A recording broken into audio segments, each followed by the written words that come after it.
Patih Lembu-Segoro. Jurang Grawah, tugaskan anak buahmu mencari jejak kedua anak buahmu yang kurang lewat jalur desa mana saja mereka yang hilang. Sementara Jurang Grawah menelisik ke rumah tinggal keluarganya.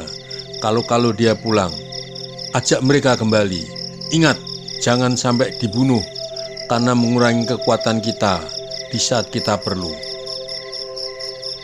Aku ingin tahu alasan mereka meninggalkan regumu.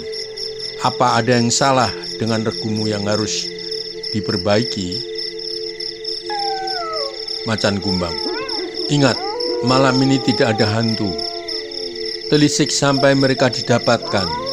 Jangan sampai mereka tertangkap lawan atau kalian bunuh sendiri, karena kekuatan kita akan sangat berkurang. Maka mereka bergegas meninggalkan Pulau Kambang. Macan Kumbang bersama Patih Lembu-Segoro menggunakan perahu kecil yang cukup untuk berdua dan ditarik oleh seekor ikan hiu. Sementara Jurang Grawah beserta kelompoknya bersama Durmagata mendayung sendiri-sendiri menuju telatah Pulau Jawa, memanfaatkan angin darat Pulau Kambang. Tentu dalam hati Jurang Grawah mulai tidak tenang. Bila anak buahnya tertangkap, berarti Patih Lembu-Segoro akan mengetahui kelicikan dirinya. Bagian upah yang harusnya diterima oleh mereka hanya diberikan sekedarnya, sehingga terjadi ketimpangan dan kurang setia kepada dirinya. Kalau dibunuh, pasti orang yang menyertai Jurang Grawah mengetahui perbuatannya. Di sini Jurang Grawah mulai bimbang dan ragu. Harus diapakan anak buahnya yang telah memisahkan diri bila tertangkap. Sementara orang keenam dan orang keempat yang memisahkan diri sudah jauh meninggalkan desa Borobudur ke arah timur untuk menghindari pengejaran, menyamar sebagai petani miskin agar mudah bermalam di mana saja yang ia gendai, mudah berbaur, tidak menimbulkan kecurigaan. Orang keenam, Adi, kita sebaiknya bermalam di gerdu ini sambil makan malam pisang rebus yang masih tersisa. Kebetulan di gerdu ini disediakan 2 kendi berisi air minum bagi mereka yang kehausan dalam melakukan perjalanan. Rupanya desa yang kita lalui juga sepi, layaknya desa-desa di sekitar Borobudur, yang memang penduduk merasa takut dengan hantu Patih Lembu-Segoro bangkit dari kubur. Desa ini sepi memang karena penduduknya sedikit. Rasanya tidak mungkin Jurang Grawah mencari kita sampai ke sini. Jauh sekali. Walaupun mereka mencari paling di jalur yang kita lalui semalam dan rumah keluarga kita yang sudah tidak berpenghuni. Orang keempat, ya Kakang, mari kita bermalam di gerdu ini saja untuk menghemat bekal kita. Uang hanya kita gunakan untuk beli makan dalam perjalanan. Sementara Yus Eko dan adiknya Diana Surnaringsasi menjelang malam ini menuju kedai makan tempat mereka kemarin menculik orang Jurang Grawah, kemudian masuk kedai yang sudah hampir tutup. Diana Surnaringsasi, Paman, ini kami datang. Silahkan Den, apa yang bisa aku bantu lagi? Paman senang Raden berdua dapat menangkap hantu jadian seperti yang kemarin. Pasti malam ini tidak ada hantu lagi. Diana Surnaringsasi, benar Paman, malam ini dipastikan tidak ada hantu lagi, tetapi dapat dipastikan mereka akan mencari temannya. Pasti mereka nanti ada yang lewat di sini Paman. Maka Paman aku minta tutup, tetapi jangan pulang dulu, nyalakan lampu di dalam kedai sebagai tanda kedai masih ada orang walau sudah tutup. Pasti mereka menyelidik dan akan menanyakan kepada Paman. Usahakan Paman menanyakan sesuatu agar mereka berbicara, terserah Paman bagaimana caranya. Sementara kami berdua menjaga dari luar. Paman tidak usah takut, mereka tidak akan mengganggu Paman. Hanya mencari tahu di mana teman mereka yang hilang. Pemilik kedai, oh begitu ya Den, Paman akan lakukan sebaik mungkin. Diana Surnaringsasi, terima kasih Paman. Kami segera di luar sana mengamati mereka. Pasti tidak lama lagi mereka datang. Benar apa yang diperkirakan Diana, bahwa setelah sepi, seseorang mengetuk pintu kedai makan. Pemilik kedai, "Siapa di luar?" Orang kelima, "Aku ini paman, ingin menanyakan sesuatu." Pemilik kedai sambil membukakan pintu, "Apa yang bisa aku bantu, Adi? Paman sudah tutup, tinggal matikan lampu saja. Paman takut ada hantu seperti kemarin malam." Orang kelima, "Paman, semalam aku lewat sini. Rupanya paman saat itu belum tutup.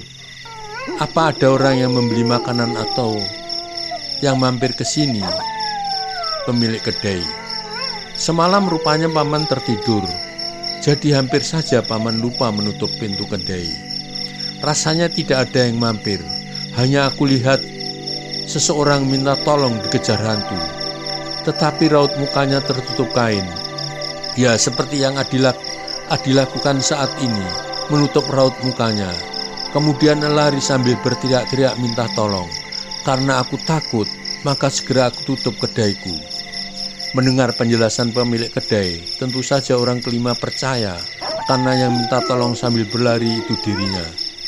Jadi sudah itu tidak ada orang yang mampir, ya paman.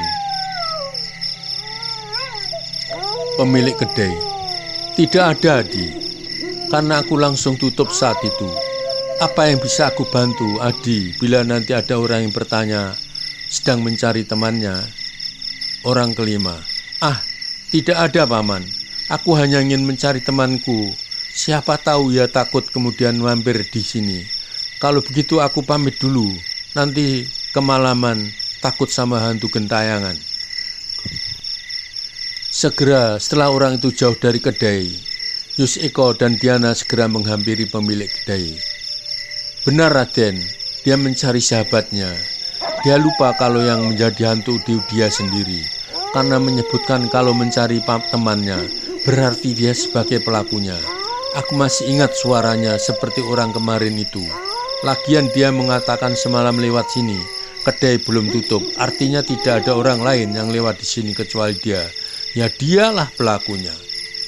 Diana Sunarengsasi, "Terima kasih, paman. Rupanya mereka kebingungan mencari dua sahabatnya yang kami tangkap semalam." Pemilik kedai, "Jadi semalam Raden berdua menculik dua hantu?" Diana Sunarengsasi, "Benar, paman. Nah, paman sekarang boleh tutup, tetapi tetap menjaga rahasia kalau kami datang." Sementara Jurang Grawah dan satu anak buahnya menuju tempat tinggal orang keenam dan ke orang keempat.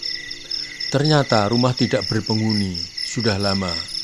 Pindah kemana tidak ada yang mengetahui. Hampir semua para kerabatnya meninggalkan rumah mereka. Jurang Grawah bertambah bingung, tetapi juga senang. Bingung karena kekuatan pasukan berkurang, tentu membuat Patih Lemsuro kecewa.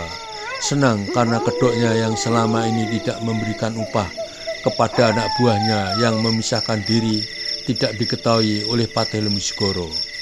Kemudian mereka berdua segera bergegas meninggalkan daerah pemukiman anak buahnya yang meninggalkan kelompoknya sambil mengamati keadaan desa-desa sekitar Borobudur yang sangat sepi karena penduduk masih takut keluar malam akibat teror hantu jadian yang dilakukan oleh kelompok Patih Lemsuro. Sebaliknya, Patih Lemsuro dan Macan Kumbang berjalan beriringan di tengah malam itu untuk mengetahui keadaan desa-desa di sekitar Borobudur yang memang tidak ada aktivitas di malam hari karena penduduk takut melakukan. Nenek sihir tua. Kini Durmagata tidak menyia-nyiakan kesempatan malam ini untuk mendatangi nenek sihir yang biasa memberi bantuan dengan imbalan segenggam emas murni untuk menaklukkan hati Patih Lemsuro agar memenuhi permintaannya untuk menjadikan Raja Mataram dengan cara apapun. Durmagata, "Nenek, ini aku datang." Dengan tertatih-tatih, nenek sihir yang sudah renta itu berjalan dengan tongkatnya. Durgandini. Iya, anakku Durmagata, lama kamu tidak ke sini.